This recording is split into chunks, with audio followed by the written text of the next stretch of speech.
रहिए, बिल्कुल मजा आने वाला है। एक एक चीज को विस्तार पूर्वक पढ़ेंगे शानदार तरीके से, और कहीं से कोई दिक्कत तो नहीं होने वाली है आपको, है ना। चलिए शुरू किया जाए सेशन को। हाँ, थोड़ी सर्दी वर्दी हो गई है। जैसा कि आप सब जानते हैं कि आपका जो टॉपिक है, टॉपिक जो आपका स्टार्ट हो रहा है, इस टॉपिक का नाम है भारत में शिक्षा का विकास। क्या नाम है भैया? भारत में, ठीक है, भारत में शिक्षा का विकास, भारत में शिक्षा का विकास, ठीक है, भारत में शिक्षा का विकास, ठीक है, भारत में शिक्षा का विकास। मतलब कह सकते हैं कि डेवलपमेंट ऑफ। अपनी बुक उठाएं, जो भी बुक आपके पास हो या ना हो, जो भी, तो ऐसा हो सकता है कि आप अपनी बुक उठाएं और आप पाएं कि आपकी बुक में ये टॉपिक ही नहीं है, ऐसा हो सकता है, ठीक है। लेकिन ये बहुत इंपॉर्टेंट टॉपिक है, ठीक है, बहुत ही ज्यादा इंपॉर्टेंट है, किसी न किसी रूप में जरूर होगा, और आप इसे पढ़ेंगे तो आपको इसकी महत्ता जो है वो निश्चित रूप से समझ में आएगी। जैसे जैसे हम आगे बढ़ेंगे आपको इसकी महत्ता जो है वो समझ में आती चली जाएगी। तो चलिए शुरू करते हैं सेशन को। और सबसे पहले हम बात करेंगे किसकी? सबसे पहले हम आपको बता दें कि ये जो भारत में शिक्षा का विकास वाला टॉपिक है दोस्तों, ये जो भारत में शिक्षा का विकास वाला टॉपिक है, इस टॉपिक में हम आपको प्राचीन इतिहास से शुरू करेंगे, ठीक है ना। आइए भैया, हम प्राचीन इतिहास से शुरू कर देंगे। प्राचीन इतिहास से शुरू करेंगे कि किस प्रकार से एंशिएंट हिस्ट्री में क्या चीजें थी, फिर मेडिवल में क्या हुई, फिर मॉडर्न में क्या हुई। देखा जाए तो सबसे पहले इस संदर्भ में ध्यान से समझते हुए पढ़ेंगे। देखिए, हम जानते हैं कि जब हम हिस्ट्री को पढ़ते हैं, जब आप हिस्ट्री पढ़ते हैं, तो जब आप साथियों हिस्ट्री पढ़ते हैं तो हिस्ट्री को आप 3 पार्ट में डिवाइड करते हैं, है ना। हिस्ट्री को आप 3 पार्ट में डिवाइड करते हैं, जिसमें से एक को आप कहते हैं क्या? पाषाण या प्रागैतिहासिक काल कहते हैं, पाषाण या प्रागैतिहासिक काल कहते हैं, पाषाण या प्रागैतिहासिक काल, ठीक है ना, पाषाण या प्रागैतिहासिक काल कहते हैं। दूसरे को आप क्या कह रहे होते हैं? दूसरे को आप कह रहे होते हैं आद्य ऐतिहासिक काल। क्या कह रहे होते हैं? आद्य ऐतिहासिक काल। ध्यान समझिएगा, मैं सोचिएगा कि एंशिएंट हिस्ट्री शुरू कर रहा हूं, है ना, वो तो पढ़ा चुके हैं, है ना। और तीसरा क्या होता है? ऐतिहासिक काल। क्या होता है? ऐतिहासिक काल, ठीक है। अब देखिए, मतलब आप ये कह लीजिए मोटी मोटा कि ये क्या है? ये स्टोन एज है। ये क्या है? ये स्टोन एज है, ठीक है। और ये क्या है? ये भैया ब्रॉन्ज एज है, ठीक है, ब्रॉन्ज एज है। और ये क्या है? ये आयरन एज है, ठीक है, आयरन एज है। भाई बात समझिए कि हम ये तीनों क्यों बता रहे हैं, ठीक है, एकदम इत्मीनान से समझेंगे, सब समझ में आएगा, ठीक है। अब इसमें मामला क्या है? मामला ये है, सबसे पहली चीज तो मामला ये है कि आप पाएंगे कि जो इतिहास है हमारा, ठीक है, जो इतिहास है हमारा, ठीक है, जो हमारा इतिहास है, तो जो हमारा इतिहास है वो 3 पार्ट में बटा हुआ है। जो हमारा इतिहास है वो 3 पार्ट में बटा हुआ है, ठीक है ना। जो हमारा इतिहास है वो 3 पार्ट में बटा हुआ है, पाषाण या प्रागैतिहासिक काल, आद्य ऐतिहासिक काल और ऐतिहासिक काल, ठीक है ना। जिसमें से हम पाषाण या प्रागैतिहासिक काल को स्टोन एज कहते हैं। मतलब ये जो है ऐसा काल है जिसमें स्टोन के बने हुए हथियारों का, औजारों का इस्तेमाल होता था, इसलिए इसको स्टोन एज कहते हैं। यहाँ पर ब्रॉन्ज का इस्तेमाल हुआ है इसलिए ब्रॉन्ज एज कहते हैं, और यहाँ पर आयरन का इस्तेमाल हुआ तो आयरन एज कहते हैं, ठीक है। अब बात हमें पढ़ाई लिखाई करनी है, स्टोन पत्थर और आयरन की बात नहीं करनी है, ठीक है ना, तो हम उस पर ही आते हैं। अब देखिए भाई, पढ़ाई लिखाई के लिए भाषा पता होनी चाहिए, भाषा मतलब लैंग्वेज, भाषा मतलब लैंग्वेज, ठीक है, पता होनी चाहिए। दूसरी बात, लिपि पता होनी चाहिए। क्या? लिपि, लिपि मतलब स्क्रिप्ट, ये पता होना चाहिए। उसके बाद जब भाषा और लिपि पता होगी तब इंसान क्या करेगा? लिखना सीखेगा, ठीक है, लिखना सीखेगा। लिखित साक्ष्य, तो देखते हैं कि किस काल के कितने लिखित साक्ष्य हैं, ठीक है, लिखित साक्ष्य, रिटन एविडेंसेस, ठीक है ना। और लास्ट में क्या है? पठनीय। पठनीय मतलब पढ़ाई लिखाई तभी तो हो गया, पठनीय मतलब रीडेबल, ठीक है। ये हमने बताई थी इतिहास जब शुरू में पढ़ाया था, तब भी बताया था, आज भी बता रहा हूं, उसके पीछे कारण, ठीक है। तो देखिए और इसको समझिए भी, देखिए भी और समझिए भी, ठीक है। तो आप पाएंगे कि ऐसा मामला है कि भाई इस काल का मानो, जो पाषाण या प्रागैतिहासिक काल का या स्टोन एज का मानो था, इस मानो को ना तो भाषा का ज्ञान था, ना तो लिपि का ज्ञान था। तो जब भाषा और लिपि का ज्ञान नहीं था तो लिखित साक्ष्य इस काल के नहीं है, और ना ही, ठीक है, पढ़ाई लिखाई का कोई मतलब है। और आगे बढ़े हम, जब और आगे बढ़े और इस काल में आए, ठीक है, तो इस काल में क्या हुआ? इस काल में थोड़ा बदलाव हुआ। क्या बदलाव हुआ? बदलाव ये हुआ कि इस काल के मानो को पहली बार भाषा का ज्ञान, पहली बार लिपि का ज्ञान हुआ, और इसने लिखित साक्ष्य भी छोड़े, ठीक है। तो यहाँ से पहली और इंपॉर्टेंट बात आपके लिए क्या होगी? पढ़ाई लिखाई से रिलेटेड, पढ़ाई लिखाई से रिलेटेड आपके लिए पहली बात ये हो गई कि किस काल के मानों को पहली बार भाषा व लिपि का ज्ञान हुआ, ठीक है ना। किस काल के मानों को पहली बार भाषा व लिपि का ज्ञान हुआ? तो भैया आद्य ऐतिहासिक काल या ब्रॉन्ज एज के मानों को पहली बार भाषा व लिपि अर्थात लैंग्वेज और स्क्रिप्ट का ज्ञान हुआ, ठीक है। स्क्रिप्ट का मतलब होता है लिखने का तरीका, ठीक है ना। हाँ, बाकी लैंग्वेज आप जानते हैं। तो इस काल के मानों ने लिखित साक्ष्य छोड़े हैं जो आज भी मौजूद है, लेकिन इन्हें पढ़ा नहीं जा सकता। इन्हें क्या नहीं किया जा सकता? पढ़ा नहीं जा सकता, ये रीडेबल नहीं है। मतलब उस समय के लोग तो पढ़ लिख लेते थे। मतलब पहली बार मानों ने पढ़ाई लिखाई किस काल में सीखी? आद्य ऐतिहासिक काल में, ठीक है ना। और उस काल में जो कुछ भी लिखा गया, ठीक है, वो आज की डेट में पढ़ा नहीं जा सकता, ठीक है, क्योंकि उसकी लिपि ऐसी है जो पठनीय नहीं है। अच्छा, तो अब इस काल के मानों की बात करें तो भैया भाषा ज्ञान हो चुकी थी, लिपि भी पहले से ज्ञान थी, ठीक है। लिखित साक्ष्य भी इस काल के मानों ने छोड़े और हम पढ़ भी रहे हैं, ठीक है। तो ये बात आपके दिमाग में क्लियर होगी, ये बात आपके दिमाग में क्लियर हो गई होगी, ठीक है। अब जब क्लियर हो गई तो आइए आगे बढ़ते हैं। ये बात हो गई एकदम स्टार्टिंग, ठीक है। यहाँ से आपके काम की चीज क्या है? आपके काम की चीज ये है कि पाषाण, आपके काम की चीज यहाँ पर क्या है? आपके काम की चीज ये है कि पाषाण या प्रागैतिहासिक काल या स्टोन एज के मानों को भाषा व लिपि का ज्ञान नहीं था। मतलब इस काल का मानव पढ़ना लिखना नहीं जानता था। तो पहली बार मानव को पढ़ाई लिखाई का जो ज्ञान हुआ वो आद्य ऐतिहासिक काल में या ब्रॉन्ज एज में हुआ, ठीक है ना। ये चीज आपको बस यही 2 चीज यहाँ काम की है कि पढ़ाई लिखाई इस काल में नहीं होती थी, इस काल में होनी शुरू हुई। अगली बात, अगली बात हम सीधे सीधे आएंगे वैदिक काल पर। किस पर आएंगे भैया? वैदिक पीरियड पर आएंगे कि क्या कुछ वैदिक पीरियड में था, ठीक है। वैदिक पीरियड पर आएंगे और वैदिक पीरियड में अगर आप देखें, ठीक है, वैदिक काल की अगर बात करें, वैदिक काल की अगर बात करें तो क्या कुछ चीजें यहाँ पर पढ़ाई लिखाई से रिलेटेड थी, ये हमें समझना है, जानना है, ठीक है ना। ये हमें समझना और जानना है भैया। तो सबसे पहली चीज तो क्या है कि इस काल में, ठीक है, एक शब्द इस्तेमाल हुआ उपाध्याय। इस काल में एक शब्द इस्तेमाल हुआ उपाध्याय, ठीक है ना, उपाध्याय, ठीक है। उपाध्याय किसे कहते थे भैया? उपाध्याय किसे कहते थे इस काल में? और इसी काल में एक होता था यज्ञोपवीत संस्कार। क्या होता है? यज्ञोपवीत संस्कार, ठीक है। क्या होता था यज्ञोपवीत संस्कार? ठीक है, यज्ञोपवीत संस्कार। और यज्ञोपवीत संस्कार काफी इंपॉर्टेंट था, यज्ञोपवीत संस्कार काफी इंपॉर्टेंट था,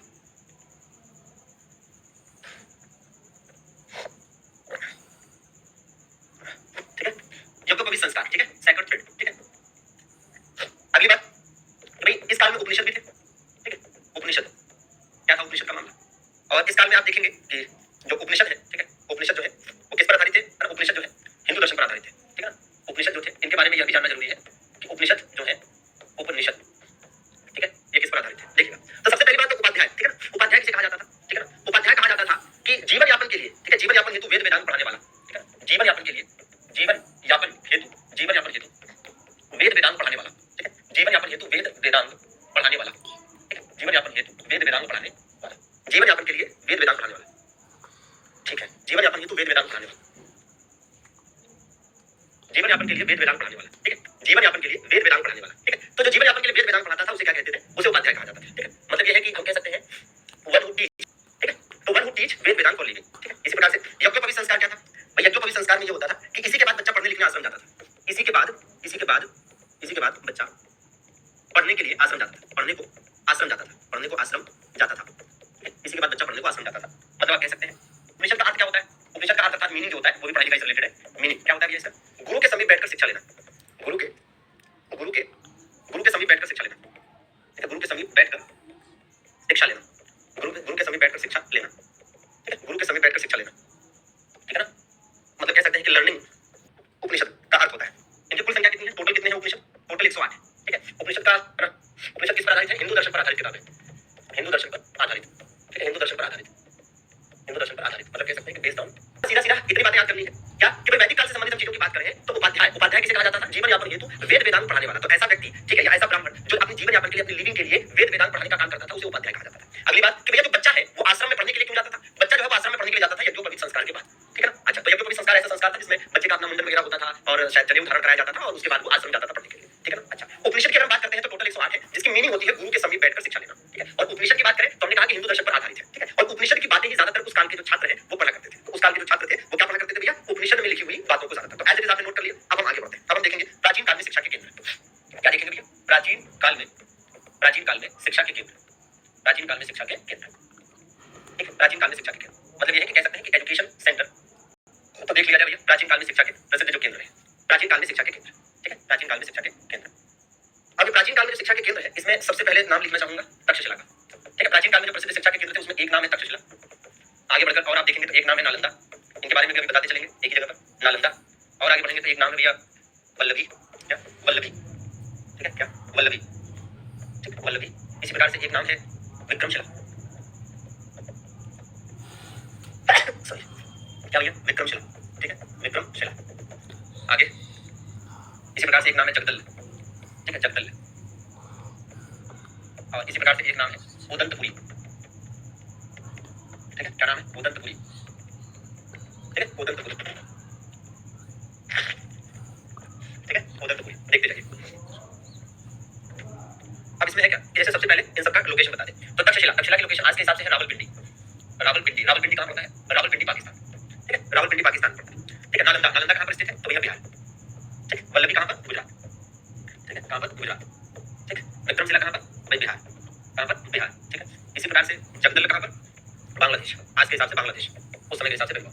उदंतपुरी कहाँ पर? बिहार, ठीक है।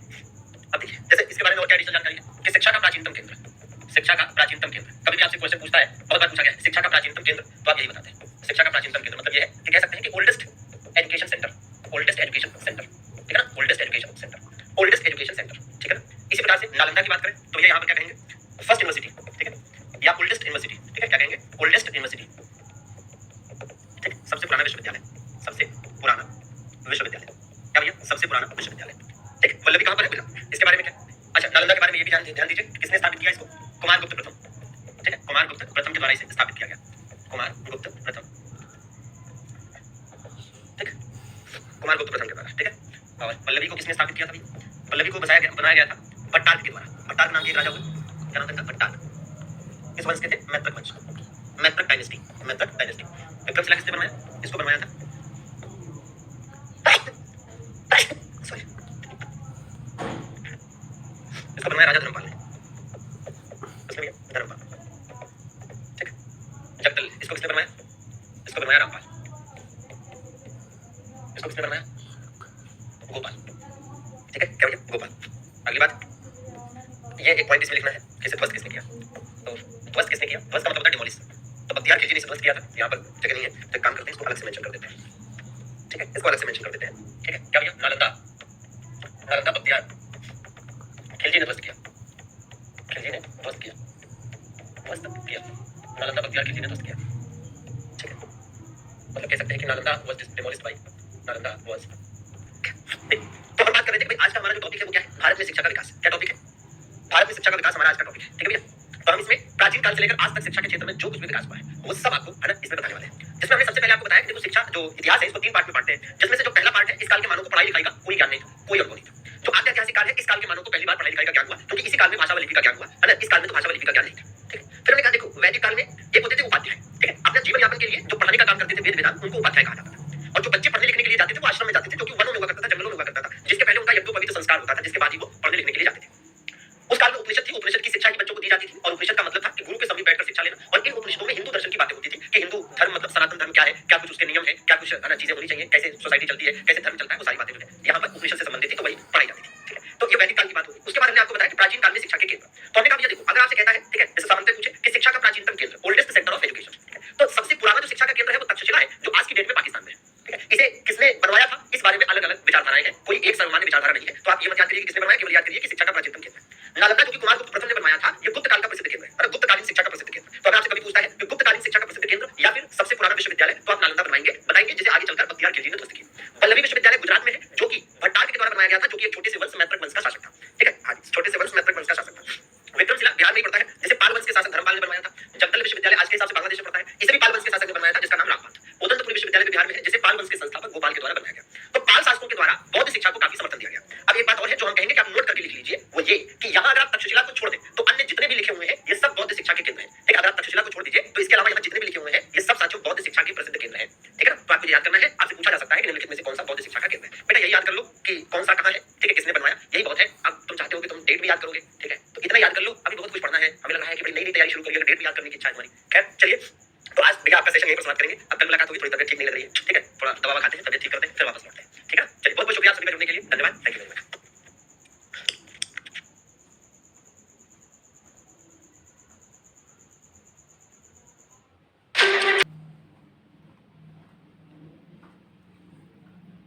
चलिए, गुड आफ्टरनून, राधे राधे, जय श्री कृष्ण। लास्ट टाइम साथियों हम लोग पढ़ रहे थे भारत में शिक्षा का विकास, है ना, क्या पढ़ रहे थे भैया, भारत में शिक्षा का विकास, है ना।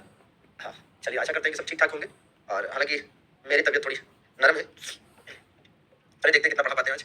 भारत में शिक्षा का विकास, भारत में शिक्षा के विकास पर आज हमें जो बात करनी है वो ये है मध्यकाल में शिक्षा के केंद्र। क्या दोस्तों, मध्यकाल में शिक्षा के केंद्र, ठीक है, मध्यकाल में शिक्षा के केंद्र,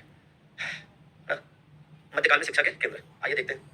आपको कल वाले सेशन में ये बता दिया था कि प्राचीन काल में, मतलब प्राचीन इतिहास की बात करें, एंशिएंट हिस्ट्री की बात करें, तो वहां पर शिक्षा के प्रसिद्ध केंद्र कौन से रहे। अब ये देख लीजिए, मध्यकाल में शिक्षा के केंद्र, मध्यकाल में शिक्षा के केंद्र, मध्यकाल में शिक्षा के केंद्र, मध्यकाल में शिक्षा के केंद्र, ठीक है, मेडाइवल इंडिया।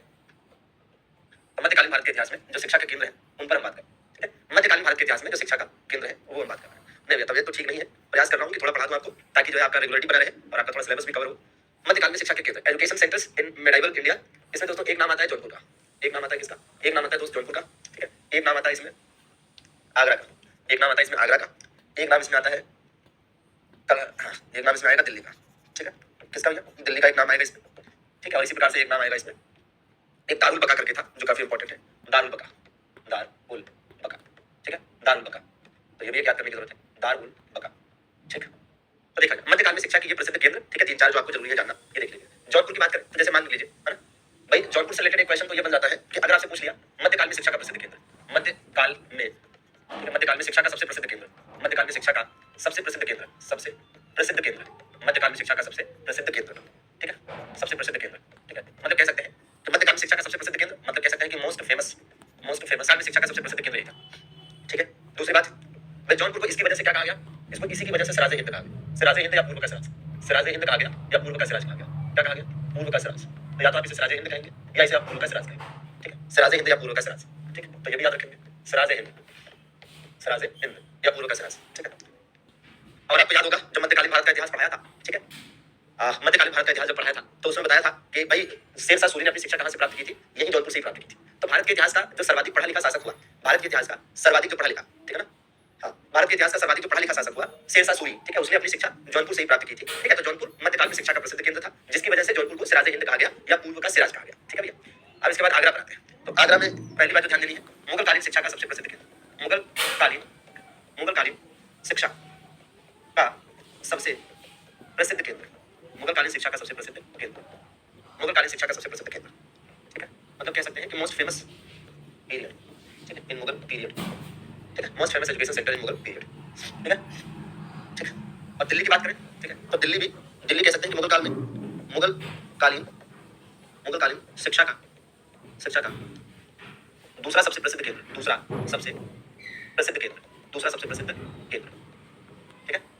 तो मुगलकालीन शिक्षा का दूसरा सबसे प्रसिद्ध केंद्र, मतलब सेकंड शिक्षा का दूसरा सबसे प्रसिद्ध केंद्र, ठीक है ना। देखिए, अगर आपसे पूछा जाता है कि भारतीय इतिहास का सर्वाधिक पढ़ा लिखा शासक,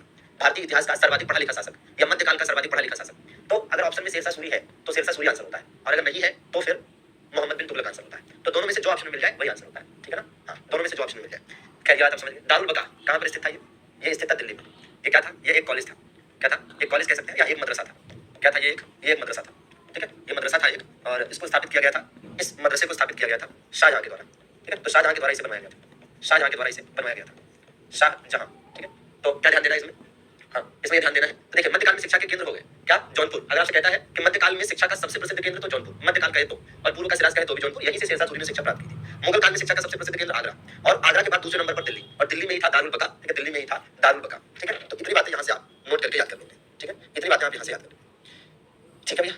इतनी बातें आपको यहाँ से याद करनी है, क्लियर है? चलिए, क्या अब देखो भैया, जो क्वेश्चन पूछा जाता है, जो आंसर होता है वही बता रहे हैं, बाकी ठीक है, ठीक है। चलो, तुम्हारे वगैरह अच्छे शासक थे, एज इट इज आपको नोट कर लेना है। तो मध्यकाल की कहानी यहाँ से खत्म हो जाती है, ठीक है ना। आइए भैया, ठीक। ये जो है मध्यकाल से संबंधित जो चीजें वो यहाँ पर फेमस होगी, ठीक है ना। चलिए, ठीक। चलिए, अब इसके बाद और आगे बढ़े। तो अब इसके बाद हम मध्यकाल से आधुनिक काल में आ जाएंगे। ये केवल मध्यकाल की बात। इसके बाद हम किस में आ जाएंगे? आधुनिक काल में आ जाएंगे, ठीक है ना। अच्छा, आधुनिक काल में जब आप आएंगे तो आप क्या क्या चीजें पाएंगे? जैसे आधुनिक काल में जब आएंगे, यहाँ पर आधुनिक भारत में शिक्षा के विकास की बात करेंगे अगर हम, तो जैसे आप देखेंगे भाई, एक होता है कि मदरसा 1781 में एक मदरसा स्थापित किया गया, 1781 में एक मदरसा स्थापित किया गया, ठीक है। और इसकी इतनी चर्चा क्यों?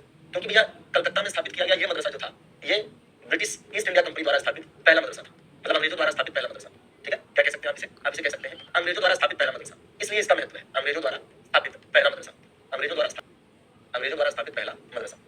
दूसरी बात क्या है? दूसरी बात यह है कि भाई इसको स्थापित करने वाला उस समय कौन था? तो उस समय आप देखेंगे जो गवर्नर जनरल था, ये था भैया वॉरेन हेस्टिंग्स। कौन था साथियों? वॉरेन हेस्टिंग्स था।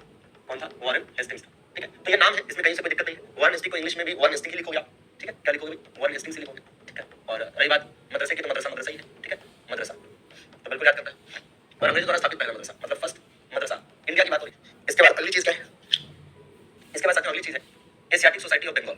Asiatic society, Asiatic society, Asiatic society of Bengal, Asiatic society of Bengal या कलकत्ता, ठीक है। एशियाटिक सोसाइटी ऑफ बंगाल या कलकत्ता, इसको इंग्लिश में भी यही लिखेंगे, एशियाटिक सोसाइटी ऑफ बंगाल या कलकत्ता, ठीक है ना। एशियाटिक सोसाइटी ऑफ बंगाल या कलकत्ता, ठीक है, एशियाटिक सोसाइटी ऑफ बंगाल या कलकत्ता। तो ये जो एशियाटिक सोसाइटी ऑफ बंगाल या कलकत्ता है, 1784 में इसको स्थापित किया गया था, 1784, ठीक है, 1784 में स्थापित किया गया था। किसके द्वारा? विलियम जोन्स के द्वारा। किसके द्वारा? विलियम जोन्स के द्वारा इसे स्थापित किया गया, ठीक है, विलियम जोन्स के द्वारा स्थापित किया गया। और इसके द्वारा एक पत्रिका भी निकाली जाती थी, पत्रिका मतलब मैगजीन। तो इस संस्था के द्वारा एक मैगजीन निकाली जाती थी, और इस मैगजीन का नाम था एशियाटिक रिसर्चेस। क्या नाम था? एशियाटिक रिसर्चेस नाम की मैगजीन निकाली जाती थी। एशियाटिक रिसर्चेस नाम की मैगजीन यहाँ पर निकाली जाती थी। एशियाटिक रिसर्चेस नाम की मैगजीन निकाली जाती थी, ठीक है ना, एशियाटिक रिसर्चेस, ठीक। और ये जो आप देख रहे हैं, ये जो एशियाटिक सोसाइटी ऑफ बंगाल या कलकत्ता है, इसका महत्व यहाँ पर क्यों है? क्योंकि इसका पर्पस जो था, इसका जो उद्देश्य था स्थापित होने का, इसके स्थापना का जो उद्देश्य था वो क्या था?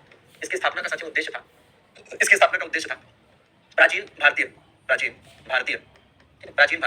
संस्कृति व सभ्यता का अध्ययन, प्राचीन भारतीय संस्कृति व सभ्यता का अध्ययन, प्राचीन भारतीय संस्कृति व सभ्यता का अध्ययन, ठीक है, प्राचीन भारतीय संस्कृति व सभ्यता का अध्ययन। तो इसकी वजह से इसको स्थापित किया गया था, ठीक है ना। अरे प्राचीन भारतीय संस्कृति व सभ्यता का अध्ययन, ठीक है ना। अरे मतलब कह सकते हैं कि टू स्टडी या कलकत्ता। तो एशियाटिक सोसाइटी ऑफ बंगाल या कलकत्ता जो है 1784 में विलियम जोन्स ने स्थापित किया। इसके द्वारा एक पत्रिका निकाली जाती थी, एशियाटिक रिसर्चेस, ठीक है ना। और इसका उद्देश्य क्या था? तो इसको स्थापित करने का उद्देश्य था प्राचीन भारतीय संस्कृति व सभ्यता का अध्ययन, ठीक है। हाँ जी, प्राचीन भारतीय संस्कृति व सभ्यता का अध्ययन, ठीक बात है। अच्छा, चलिए, ये जस्ट दूसरी स्लाइड है, आराम से लिखिए, ठीक है, और आगे बढ़े। ये दूसरी बात। अब इसके बाद अब इसमें एक चीज का यहाँ ध्यान देना है। आप देखेंगे कि इस सभ्यता ने, मतलब ये जो एशियाटिक सोसाइटी ऑफ बंगाल या कलकत्ता है, इसने काफी कुछ चीजों का अध्ययन किया है ना। आप देखेंगे दरअसल में इसमें जो विलियम जोन्स आप देख रहे हैं, विलियम जोन्स महोदय को आप जो देख रहे हैं, ठीक है, ये काफी ना काम के व्यक्ति हैं। विलियम जोन्स जो है, ठीक है, इन्होंने क्या किया बताए भाई, इनके द्वारा, ठीक है, अनुवादित है ना भाई, इनके द्वारा इंग्लिश, है ना, बुक्स ट्रांसलेटेड इन इंग्लिश, इनके द्वारा कुछ किताबों को इंग्लिश में ट्रांसलेट किया गया, books translated in English, books translated in English, books translated in English. तो इंग्लिश में इनके द्वारा जिन किताबों को ट्रांसलेट किया गया, इसमें एक नाम है अभिज्ञान शाकुंतलम का, ठीक है, एक नाम है अभिज्ञान शाकुंतलम का, तो इन्होंने अभिज्ञान शाकुंतलम का इंग्लिश में ट्रांसलेशन किया था, अभिज्ञान शाकुंतलम का किया था। एक और किसका किया था, एक गीत गोविंद का किया था, गीत गोविंद का किया था, और एक इन्होंने किया है मनुस्मृति का, ठीक है, मनुस्मृति का। तो ये तीन ऐसी किताबें हैं जिनका इन्होंने स्वयं इंग्लिश में ट्रांसलेशन किया, जिसका इन्होंने स्वयं इंग्लिश में ट्रांसलेशन किया, ठीक है ना। अच्छा, अब आप देखेंगे, ठीक है, अब इसमें आप देखिए कि जैसे विलियम जोन्स के द्वारा जो पत्रिका निकाली गई, वो भी याद करनी करना है पत्रिका, इनके द्वारा निकाली गई पत्रिका का नाम था एशियाटिक रिसर्चेस। क्या नाम था भैया, एशियाटिक रिसर्चेस, ठीक है, एशियाटिक रिसर्चेस, एशियाटिक रिसर्चेस, ठीक है भैया। तो बिल्कुल आपको याद करने की जरूरत है, ठीक है, बिल्कुल आपको याद करने की जरूरत है। बाकी ठीक है, आप जानते हैं अभिज्ञान शाकुंतलम जो है किसकी किताब है भाई, अभिज्ञान शाकुंतलम। तो अभिज्ञान शाकुंतलम जो है ये किसकी किताब है, तो अभिज्ञान शाकुंतलम जो है ये भाई कालिदास की किताब है। गीत गोविंद किसकी किताब थी, तो गीत गोविंद साथियों ये लक्ष्मण है ना, ये जयदेव के द्वारा लिखी गई थी। मनुस्मृति आप जानते होंगे शायद कि भारत में मनुस्मृति की बात करें तो मनु के द्वारा लिखी मानी जाती है, मनु के द्वारा, और ये कानून की हिंदू दर्शन के अंतर्गत, मतलब हिंदू धर्म की सबसे पुरानी कानून की किताब मानी जाती है, ठीक है, हिंदू दर्शन की सबसे प्राचीनतम कानून की किताब मानी जाती है, ठीक है। बाकी एशियाटिक रिसर्चेस भी आपको याद करने की जरूरत है, ठीक है, एशियाटिक रिसर्चेस। तो सिंपल है कि विलियम जोन्स के द्वारा, ठीक है, विलियम जोन्स के द्वारा जो एशियाटिक सोसाइटी स्थापित की गई, इसके माध्यम से इन्होंने प्राचीन भारतीय संस्कृति व सभ्यता का अध्ययन करने के लिए, ठीक है, काम किया, और इसके लिए प्राचीन भारतीय किताबों का इन्होंने ट्रांसलेशन भी इंग्लिश में किया, जैसे अभिज्ञान शाकुंतलम, गीत गोविंद, मनुस्मृति, ठीक है, इसका। और इसमें पत्रिका भी संपादित करी कि भैया जो कुछ भी रिसर्च करते थे इस पत्रिका में छापते थे। और एक बात यह भी याद रखेंगे कि ये जो मनुस्मृति है, ठीक है, ट्रांसलेट करने के बाद इसका नाम क्या रखा इन्होंने, इसका नाम इन्होंने दिया the institute of Hindu law. तो ये भी ध्यान दीजिएगा कि जब इन्होंने इसको इंग्लिश में ट्रांसलेट किया तो ट्रांसलेट करने पर इसका नाम क्या दिया, the institute of Hindu law. बाकियों का तो ऐसा कुछ नहीं था, लेकिन इसमें इन्होंने नाम चेंज किया, the institute of Hindu law इसका नाम रखा, ठीक है ना। चलिए वापस इस पर आइए, वापस इसमें आप देखिए कि भैया एक संस्कृत कॉलेज स्थापित किया गया, ठीक है, एक संस्कृत कॉलेज स्थापित किया गया, ठीक है, क्या स्थापित किया गया, एक संस्कृत कॉलेज स्थापित किया गया। और जो संस्कृत कॉलेज स्थापित हुआ, ठीक है, जो संस्कृत कॉलेज स्थापित किया गया वो समझिए कि एक तरह से यहाँ मदरसा स्थापित हुआ तो एक संस्कृत कॉलेज भी हो जाए, ठीक है ना। और ये बात है कब की, 1791 की, 1791 की। कहाँ पर स्थापित किया गया भैया, बनारस में स्थापित किया गया, बनारस में, ठीक है। किसके द्वारा स्थापित किया गया, जोनाथन डंकन के द्वारा, जोनाथन डंकन के द्वारा स्थापित किया गया, जोनाथन डंकन के द्वारा स्थापित किया गया, ठीक बात है। किसके द्वारा स्थापित किया गया, जोनाथन डंकन के द्वारा स्थापित किया गया, ठीक है। तो ये भी याद करने की जरूरत है। इसके बाद आप आ जाइए किस पर, फोर्ट विलियम कॉलेज पर, ठीक है, किस पर भैया, fort William college. Fort William college कब स्थापित हुआ, कहाँ स्थापित हुआ, फोर्ट विलियम कॉलेज की अगर हम बात करें तो इसकी स्थापना हुई है प्रॉपर 1800 ईस्वी में, और कहाँ पर स्थापना हुई, कलकत्ता में स्थापना हुई, ठीक है, क्या, फोर्ट विलियम कॉलेज। और जो फोर्ट विलियम कॉलेज है, ठीक है, यह फोर्ट विलियम कॉलेज स्थापित किया गया किसके द्वारा, वेलेजली के द्वारा। किसके द्वारा दोस्तों, वेलेजली के द्वारा, ठीक है, वेलेजली के द्वारा स्थापित किया गया। फोर्ट विलियम कॉलेज किसने स्थापित किया, तो भैया इन्होंने स्थापित किया वेलेजली में, कहाँ पर, कलकत्ता में। क्या उद्देश्य था, तो इसका जो उद्देश्य था वो था कंपनी के, मतलब जो ब्रिटिश ईस्ट इंडिया कंपनी थी, कंपनी के असैन्य अधिकारियों, ठीक है, कंपनी के असैन्य अधिकारियों, कंपनी के असैन्य अधिकारियों, ठीक है, असैन्य अधिकारियों की शिक्षा के लिए, की शिक्षा हेतु, ठीक है, मतलब आप कह सकते हैं for the education of British east India company, ठीक है, civilian officers of British east India company, ठीक है। तो जरा यहाँ तक के मामले को ध्यान से समझ लीजिए, क्या है भैया, देखिए भाई हमने कहा, आज हमने सबसे पहले आपको क्या बताया, ये चीज बताई कि मध्यकाल में शिक्षा का केंद्र, मध्यकाल में शिक्षा के जो केंद्र है वो जौनपुर, आगरा, दिल्ली, और दिल्ली में ये दारूल बगा बता दिया। फिर हमने कहा आधुनिक भारत में शिक्षा के मामले में जो चीजें हुई वो क्या है, तो सबसे पहले हमने कहा कि अंग्रेजों द्वारा पहला मदरसा कलकत्ता में स्थापित किया गया। मदरसा मदरसा होता है, ठीक है ना, मदरसा का कोई ऐसा नाम नहीं दिया गया था, और दिया गया वो तो किताबों में उल्लेख नहीं है। तो 1781 में पहला मदरसा वॉरेन हेस्टिंग्स द्वारा कलकत्ता में स्थापित किया गया। फिर एशियाटिक सोसाइटी विलियम जोन्स के प्रयासों से इसने भी अच्छा काम किया। फिर एक संस्कृत कॉलेज स्थापित हुआ बनारस में जोनाथन डंकन के द्वारा, ठीक है, फोर्ट विलियम कॉलेज फिर स्थापित हुआ, ठीक है, कंपनी के रसायन अधिकारी उनकी शिक्षा के लिए। अब देखिए ये जैसे जैसे ये टॉपिक और आगे बढ़ेगा तो इसके बाद हम क्या पढ़ेंगे, इसके बाद आप ये देखेंगे कि अंग्रेजों ने पहली बार भारतीयों की शिक्षा पर ध्यान कब दिया, अंग्रेजों ने पहली बार भारतीयों की शिक्षा पर ध्यान कब दिया, ठीक है। तो आप पढ़ेंगे 1813 में क्या हुआ था, 1 लाख रुपए का बजट का प्रावधान। फिर और चीज आगे क्या हुई, वही एक एक करके आगे बढ़ते जाना है। फिलहाल तबियत ठीक नहीं है तो यहाँ की क्लास आज की यहीं पर एंड करेंगे, ठीक है। और आपसे यही कहेंगे कि भैया जितना पढ़ा दिया है इसको बढ़िया नोट्स बना लीजिएगा, ठीक है ना, बाकी है ना, बढ़िया नोट्स बना लीजिएगा, और बाकी हम लोग कल मुलाकात करेंगे तो आगे कंटिन्यू करेंगे, ठीक है। जो पुराना आपने पढ़ा है समय मिले तो उसका रिवीजन भी कर लीजिएगा, ठीक है। धन्यवाद, थैंक यू वेरी मच, बाकी है ना, बढ़िया नोट्स बना लीजिएगा, और बाकी हम लोग कल मुलाकात करेंगे तो आगे कंटिन्यू करेंगे, ठीक है। जो पुराना आपने पढ़ा है समय मिले तो उसका रिवीजन भी कर लीजिएगा।